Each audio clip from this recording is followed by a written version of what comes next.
Olá, minha gente, muito bom dia, boa tarde, boa noite, conforme seja a hora que você esteja vendo a postagem desse vídeo. Como sempre, em cada vídeo eu gosto de me apresentar, se é que você não me conhece. O meu nome é Jaime Viana e eu sou mais um entre os milhares a batalhar pela fé que uma vez foi dada aos anjos, tá certo? Rápido como um raio, como será rápida também a vinda de nosso Senhor e Salvador Jesus Cristo. Num abrir e fechar de olhos, diz a palavra, que nós seremos arrebatados e aqueles que estiverem vivos vão encontrar o Senhor nos ares. E pensando nesse termo, nessa condição de rápido como um raio, eu me lembro e penso na igreja no dia de hoje e quero traçar aqui um paralelo com o capítulo 19 do que nos está relatado no livro de Gênesis, capítulo 19. Eu creio que é uma passagem que todos nós conhecemos, que diz respeito a duas cidades, Sodoma e Gomorra, que receberam a paga pelos seus atos pecaminosos, que foram julgadas diante do Deus Altíssimo. Mas eu quero chamar aqui por alguns personagens de Sodoma e Gomorra. Ali estava Ló com as suas duas filhas, com a sua mulher, e nos diz a palavra que os anjos, dois anjos para serem mais específicos, foram até a cidade de Sodoma para tirar Ló, que era sobrinho de Abraão. Ló, sobrinho de Abraão, aquele mesmo Ló que já no capítulo, uns capítulos atrás, se não me falha a memória, capítulo 12 de Gênesis, um pouco mais adiante, aquele mesmo Ló que Abraão deixou diante dele a condição quando os dois estavam começando a crescer com as suas fazendas, com as suas ovelhas, e estava começando a ter atrito entre eles. E o Senhor, usando Abraão, fez com que Abraão conversasse com Ló. E Ló então ouviu de Abraão o seguinte: olha, não convém que a gente discuta, que a gente como irmão ou como parente. Isso me faz traçar um pensamento no dia de hoje. Tem muita gente que briga por igreja, mas tem muita gente que não faz a sua parte diante de Jesus Cristo. Eu não estou julgando, mas é uma realidade, porque pelos frutos se conhecem as árvores. Porque muitos dizem, olha, na minha igreja nós somos mais santos, estão brigando para ver quem é mais santo entre si. Mas ali um exemplo que serve para nós nos nossos dias, muito antes de nós pensarmos em nascermos. Ali estava agora Abraão dizendo a Ló, que serve como uma lição para o crente no dia de hoje, porque é de denominação diferente. Não, eu não vou nessa denominação, porque nessa denominação é isso e aquilo. Se nós estivermos escondidos atrás da cruz de Cristo, e quando eu falo escondido, não é porque estamos com medo, mas é porque estamos abrigados, estamos guardados atrás da cruz de Cristo, atrás do seu amor, atrás da sua comunhão, atrás da paz que somente Ele pode nos dar, certo? Então, o que foi que Abraão disse a Ló? Olha, se você escolher um campo da direita, eu vou para o campo da esquerda. E Ló, escolhendo como o mundo escolhe, segundo a visão deles, o que aconteceu? Ló escolheu aquela campina de Zoar, aquela campina de Sodoma, todo aquele lugar verdejante, aquele lugar lindo, como se fosse a própria entrada do Jardim do Éden, aquela coisa maravilhosa. Para alguém que cria ovelha, aquilo é um paraíso, aquilo é... Ele pensou logo, isso aqui eu vou alimentar minhas ovelhas para todo sempre. E Abraão ficou com aquilo que sobrou. Mas mesmo na sobra, Deus transforma as coisas que não são como se já fossem. Por isso que Ele é o Deus que, além de fazer isso, Ele também é o Deus que chama as coisas que não são como se já fossem. Agora, voltando ainda no capítulo 19 de Gênesis. E os anjos foram falar, olha, o Senhor vai destruir essa cidade. Você sabe o que é que me lembra isso? A igreja no dia de hoje. Nós sabemos, como diz Miqueias 2:10, que o nosso descanso não é aqui, que nós precisamos nos preparar, porque mais cedo ou mais tarde vamos encontrar com o Senhor nosso Deus. Porque o fato de Jesus ter vindo ao mundo não é para que hoje você estivesse aí do outro lado, ouvindo alguém trazendo uma mensagem e você pudesse analisar, e nisso aí eu vou pensar mais tarde, eu penso de um jeito ou de outro, mas é para que você tomasse a decisão que poderia e pode transformar a sua vida, de aceitar a Jesus Cristo, de sair dessa vida de pecado, de sair dessa vida totalmente destruidora, essa vida que aparentemente parece que está bom, mas não tá, porque há caminhos que o homem parece direito, mas o fim dele são caminhos de morte.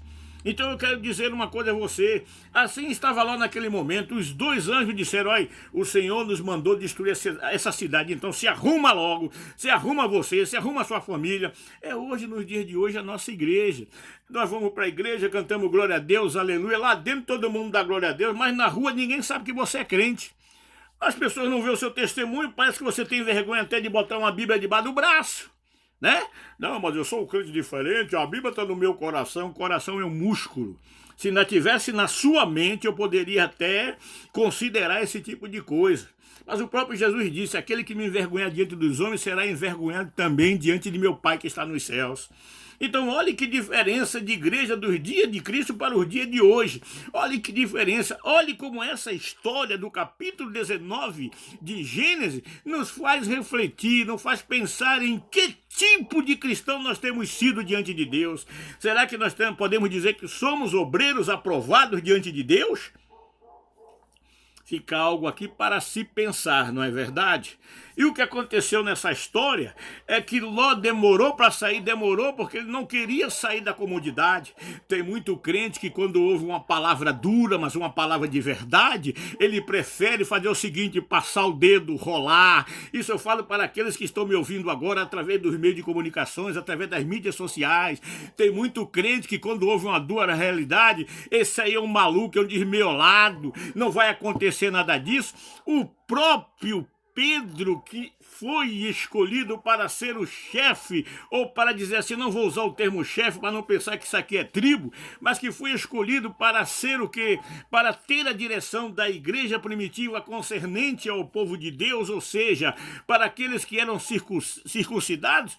O próprio Pedro, numa determinada vez, está ele conversando com Jesus, e Jesus pergunta, e você, Pedro, quem diz que é o Filho do Homem?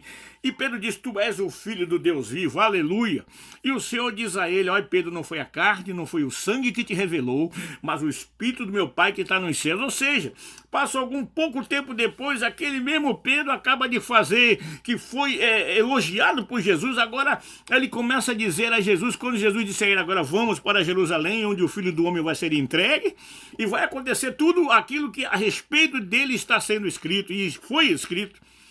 E Pedro toma ele a parte e começa a dizer, Senhor, de maneira nenhuma isso vai te acontecer, isso vai te acontecer, não diga tal coisa. Pedro começou a repreender ele. E o Senhor disse, aquele mesmo Pedro, que antes ele havia elogiado, havia dito que era o Espírito Santo, na comunhão do Pai, que estava revelando todas aquelas coisas do alto dos céus a Pedro, o Senhor agora estava repreendendo a Pedro. Sabe qual foi a repreensão, meu irmão?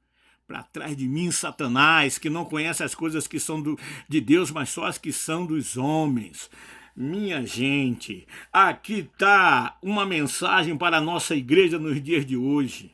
Nós estamos perdendo, nós estamos nos iludindo, estamos, como nos diz o capítulo 5, versículo 14, do livro de Efésios, ou da carta de Paulo aos Éfesos, dizendo o seguinte, que nós precisamos despertar deste sono. Como é que eu posso dizer que eu sou servo de Deus se eu não tenho nem sequer prazer em meditar nas suas santas escrituras? Como é que eu posso dizer que eu sou um filho de Deus, que sou o sal da terra mencionado por Jesus, que sou a luz do mundo, se eu não conheço quem é o Deus que vive ao meu lado, quem é o Deus que me guia, quem é o Deus que me guarda, porque alguém me disse, eu estou ouvindo porque alguém me disse.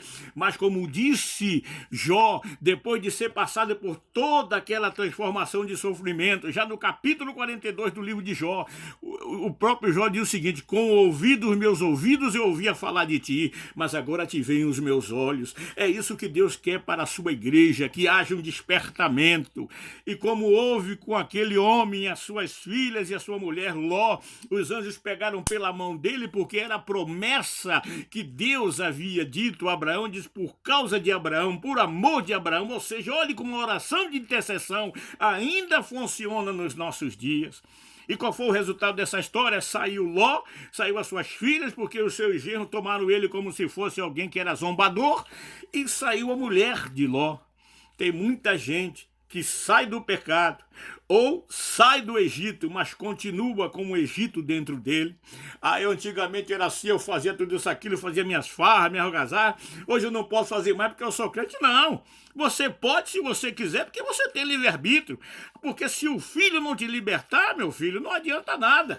Se o Senhor não libertar, se o Senhor não edificar a casa, em vão trabalhos que nela edificam. É o que hoje muita gente tem feito aí muito cristão, fabricado lado de fora para fora. Bota uma capa no cidadão, mas de capa ninguém vai se cobrir diante de Deus, porque nós, como nos diz a palavra de Deus em Hebreus capítulo 4, versículo 12, nós estamos diante dele, nus diante dele. Ele conhece o seu íntimo, sabe quem é você, os seus pensamentos, as suas atitudes. Por isso que agora é hora mais do que nunca da igreja que se diz do Senhor se voltar para o seu Deus, para que se cumpra nela o que diz que está escrito lá em 2 Crônicas 7,14. Se o meu povo que se chama pelo meu nome se humilhar, aleluia. Não se prega isso hoje muito mais nas igrejas. Se prega que você tem que fazer uma corrente, você tem que buscar, que o Senhor vai te dar a vitória se você investir no reino de Deus, se você contribuir, Deus vai te dar em dobro. Esse é o evangelho de facilidade, o evangelho do mundo, porque o evangelho de Cristo é poder de Deus que liberta todo aquele que nele crê. Aleluia. Meu amigo, minha amiga, eu não vou aqui me adiantar, eu só queria deixar para você bem claro que Jesus Cristo está voltando. E mais uma vez eu volto a falar para você em Efésios 5,14. Desperta desse sono, porque a hora é agora. Porque a nossa salvação está mais perto de nós agora do que quando um dia aceitamos a nossa fé. Jesus Cristo está voltando. E você? O que é que você está fazendo? Aqui eu me despeço de vocês e digo, fica na paz, que o resto a gente corre atrás em nome de Jesus. Amém. Graças a Deus. Até a próxima. Amém, Jesus. Amém.